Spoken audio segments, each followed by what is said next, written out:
Adlaw sa inyong tanan mga kauma. So wala ko ka-post kagahapon mga kauma kay akong nagselebrar ko sa akong birthday. So mo to. Nisimba ko dito sa sangkaran mga kawayanon mga kauma. So nanagkot ko dito. So nagpasalamat ko sa Ginoo. Mga grasya nga ihatag sa ako sa amo So mo to. So salamat kayo sa mga great na ko dia. So kasalamat ko sa inyong tanan. So Lantirot. So salamat kay Lantirot sa pag-great. So sa mga nag-greet sa akong happy birthday, salamat kayo sa inyong tanan. So kabalon mo kinsa mo. Mga kauma, so thank you kayo mga kauma sa pag-greet sa akong birthday kagapon. So nalipay po ba ako?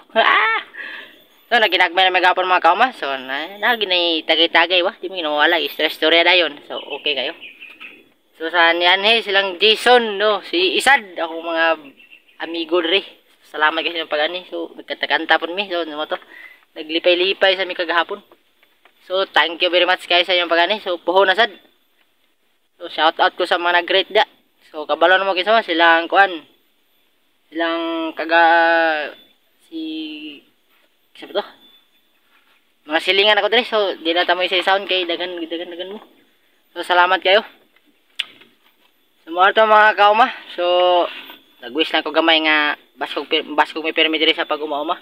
Sa mga pananom. So, buligan. So, mana so mayan tubo, so harvest dagang bunga. So mo ra tong pangayo. So napasalamat ko sa Ginoo nga dugang katuigan na sad sa kuha. So mo ra mga kawa, happy birthday to me. So daghang salamat ninyo mga kawa. Bye bye.